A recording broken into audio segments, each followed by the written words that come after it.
और वो भगोड़ा साबित हुआ, भाग गया और काम की गुणवत्ता को पैसे लूट करके खा गया, उसकी जांच चल रही है। जो चिकित्सक है समझ पाएंगे, जो जांच भी कराएंगे और जेल भी भेजेंगे, कोई बचेगा नहीं भ्रष्टाचारी। अगर इस सरकार को लगता है कि गूगल खोल करके आप डॉक्टर बन जाएंगे और आपको इस विभाग के बारे में A to Z सब पता चल जाएगा, तो ये आपकी गलतफहमी है। सवाल था, और अगर आपने ये बताया है कि आपके इतने जिला अस्पताल, इतने मेडिकल कॉलेजेस हैं, तो मैं इस सदन के माध्यम से जौनपुर से जो हमारा मेडिकल कॉलेज है उसकी कुछ पिक्चर है वो आपको दिखाना चाहूंगी कि जहाँ पे काला पानी तैर रहा है, जो बिल्डिंग्स हैं वो बनने से पहले खंडहर हो चुकी हैं, ये स्थिति है। और आप इसे गिना करके जवाब देना चाहते हैं कि आप अपने विभाग में क्या कार्य कर रहे हैं। मैं ये टेबल कर दूंगी अध्यक्ष जी, ताकि ये मंत्री जी के पास जो असली पिक्चर्स है वो पहुंचे और उन्हें पता चले कि जो बार बार आप ये कहते हैं कि हमने मेडिकल कॉलेजेस बना दिए, जिला अस्पताल बना दिए, उन जिला अस्पतालों और मेडिकल कॉलेजेस की क्या स्थिति है।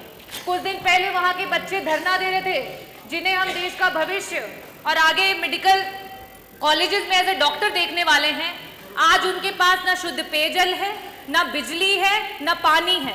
हम मरीजों को क्या ठीक करेंगे मंत्री जी? हमारे तो डॉक्टर बीमार हो रहे हैं, कभी डेंगू, कभी मलेरिया और कभी जॉन्डिस से। ये स्थिति है अध्यक्ष जी। It is really shame for the UP health minister and the department of health ministry. और आज सेंट्रल में तीसरे टेन्योर के बाद भी अगर मेडिकल कॉलेजेस की ये स्थिति है, definitely a shame for this सरकार कि आप इस तरीके की स्थिति ला करके रखी है आपने। अध्यक्ष जी, जवाब में इन्हें ये देना चाहिए था कि गंभीर बीमारियों के लिए जो हमारे डॉक्टर्स होते हैं, चाहे वो पैलिएटिव मेडिसिन के डॉक्टर्स हों, चाहे आपके ऑन्को सर्जन्स हो, ऑन्कोलॉजिस्ट हो, गायनेकोलॉजिस्ट हो, न्यूरो एनेस्थीसिया डिपार्टमेंट के डॉक्टर्स हो, चाहे आपके कार्डियो सर्जन्स हो, सीटीवीएस के सर्जन्स हो, आपने कितने डॉक्टर्स को बढ़ा, कितने डॉक्टर्स को आपने बढ़ाया? आज पेशेंट्स के अनुपात में आपके पास कितने आईसीयू के बेड्स हैं, कितने वेंटिलेटर्स हैं? अगर ये जवाब आता तो वाकई मुझे लगता कि आपके विभाग को कोई जानकारी है और सही में आप सरकार की और जनता के लोगों के लिए कुछ काम कर रहे हैं। अध्यक्ष जी, मैं वापस से अपने प्रश्नों पे आऊंगी कि मंत्री जी, सिर्फ और सिर्फ आपसे 2 प्रश्न हैं और उसके उत्तर गोल गोल ना घुमा करके सीधी तरीके से बस बता दीजिए कि आज उत्तर प्रदेश कैंसर जैसी बीमारी में देश में टॉप कर रहा है। ये प्रदेश आज इस समय वर्तमान में 2024 में हमारे पास कैंसर के 16 लाख मरीज हैं और हर वर्ष 2 लाख मरीज आपके बढ़ते चले जा रहे हैं।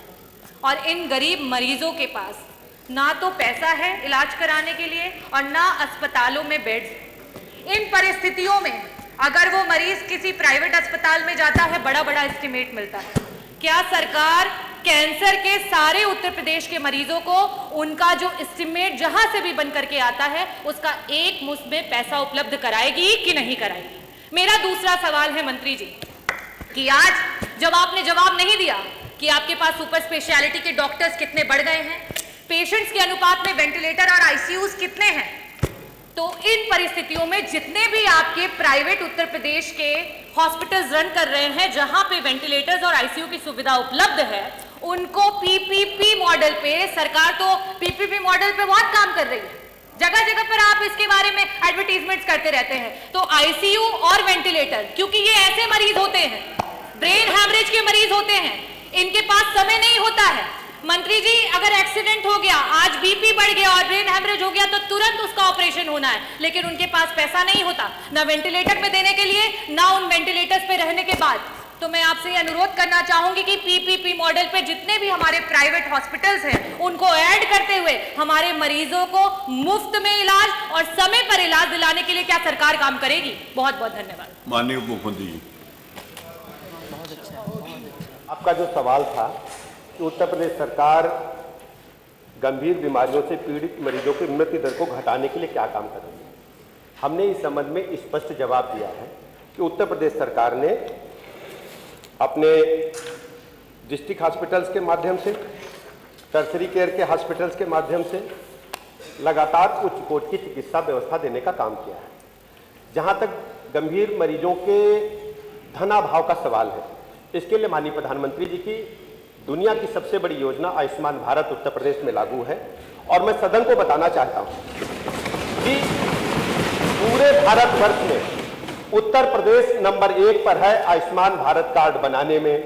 और हमने सरकारी अस्पतालों के साथ साथ प्राइवेट अस्पतालों को भी उसमें चिन्हित किया है, स्टेट किया है, वहां भी हम निःशुल्क इलाज दे रहे हैं। सबसे बड़ी बात यह है एम्बुलेंसेज के बारे में, हमारी 102 एम्बुलेंस और 108 एम्बुलेंस लगातार काम कर रही है। 2200 एम्बुलेंस हमारे पास 108 की है, 2270 एम्बुलेंस हमारे पास 102 की है। और इनको हम लगातार मरीज को अस्पतालों तक पहुंचाने का काम कर रहे हैं। डायलिसिस की चिंता हम आप माननीय सदस्य ने की।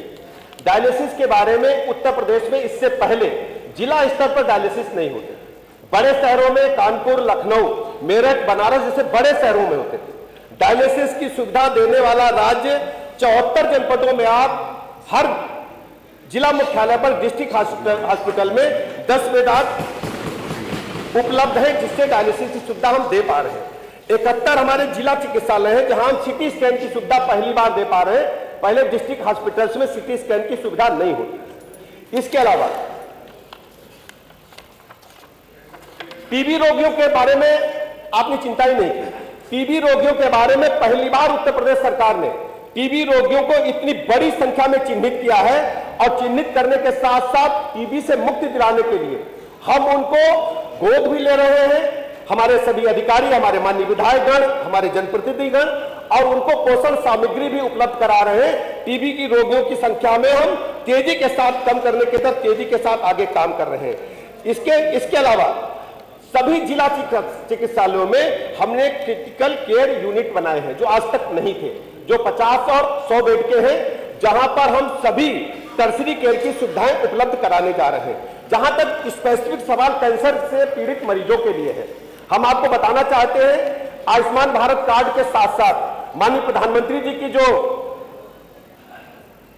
अपना निधि है और मुख्यमंत्री जी की जो व्यक्तिगत मुख्यमंत्री जी जारी करते हैं गंभीर मरीजों के लिए, ऐतिहासिक देख से पहली बार दोनों जगह मैं कह सकता हूं कि माननीय सदस्य बैठे विपक्ष के भी, अगर सही बोलेंगे तो पहली बार मुख्यमंत्री सहायता कोष से पहली बार इतनी बड़ी संख्या में जो भी मरीज मांगता है,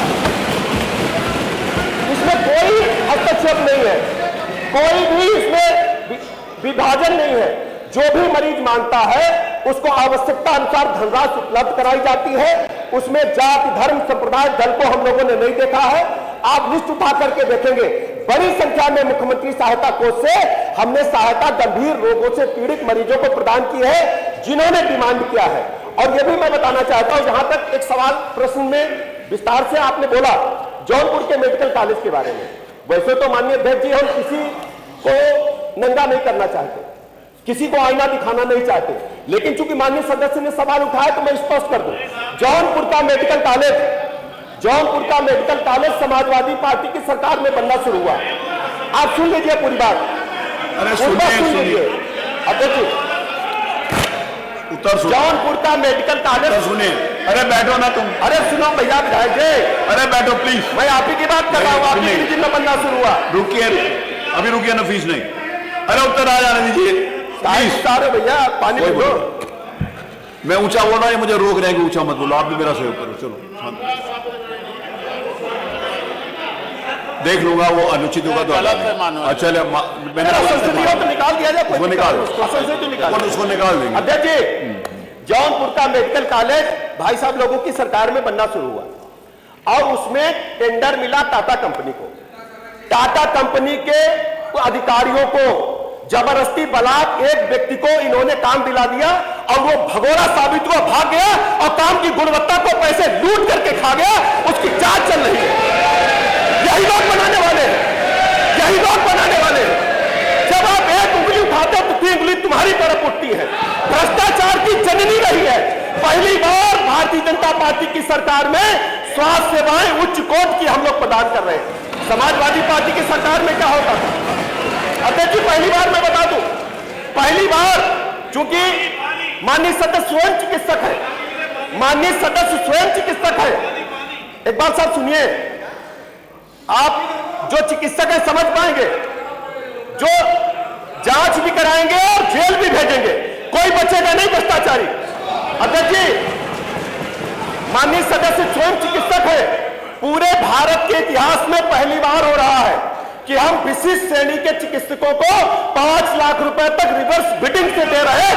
आज तक इतिहास में नहीं हुआ है, पहली बार हो रहा है। नहीं, आपको इजाजत नहीं है। प्लीज बैठिए। तूफानी जी बैठिए। ठंडा पानी पियो। मिस्टर तूफानी आप बैठिए, आपको इजाजत नहीं है। नहीं, किसी को कोई इजाजत नहीं, आपको भी नहीं है। उत्तर आ जाने, आप संतुष्ट हो या ना हो। आप नहीं, तूफानी जी जो कुछ भी तूफानी जी कह रहे हैं नहीं लिखा जाएगा। बैठिए तूफानी जी। नहीं है, आपको इस बात की इजाजत नहीं है। You are not allowed to speak. जो कुछ इन्होंने बोला नहीं लिखा जाएगा। ऐसे नहीं है कि कोई भी बीच में खड़ा होकर बोलना शुरू कर देगा। डॉक्टर रागिनी बैठिए, जिनका प्रश्न है बस लास्ट प्रश्न वो पूछेंगे बस। अध्यक्ष महोदय, मैं दोषी मंत्री जी को नहीं ठहराऊंगी, क्योंकि director general of medical education एक समय था कि एक डॉक्टर को नियुक्त किया जाता था उस पद पे, क्योंकि आज अगर इस सरकार को लगता है कि गूगल खोल करके आप डॉक्टर बन जाएंगे और आपको इस विभाग के बारे में A to Z सब पता चल जाएगा, तो ये आपकी गलतफहमी है। Director general of medical education जब तक एक डॉक्टर नहीं होगा तब तक उसे पता नहीं चलेगा कि आपकी स्वास्थ्य व्यवस्था कैसे ठीक होगी। और आज सिर्फ मरीजों का नहीं, डॉक्टरों का भी बहुत बुरा हाल है आपकी सरकार में। और प्रश्न क्या आपका? ये प्रश्न पूछना चाहूंगी कि क्या सरकार डीजीएमई के पद को चेंज करके आईएएस ऑफिसर से हटा करके एक डॉक्टर जो उस विभाग के बारे में पूरी जानकारी रखता हो उसको वहां पे बिठाएगी या नहीं बिठाएगी? अध्यक्ष जी, सवाल तो ये स्वास्थ्य विभाग से इन्होंने लगाया है, सवाल इन्होंने चिकित्सा शिक्षा का पूछा है, लेकिन फिर भी मैं बता देता हूं, उत्तर प्रदेश सरकार ने कैबिनेट से पास किया है और इसको हमने निर्णय लागू किया है, उसके अच्छे परिणाम आ रहे हैं, कहीं कोई दिक्कत नहीं है।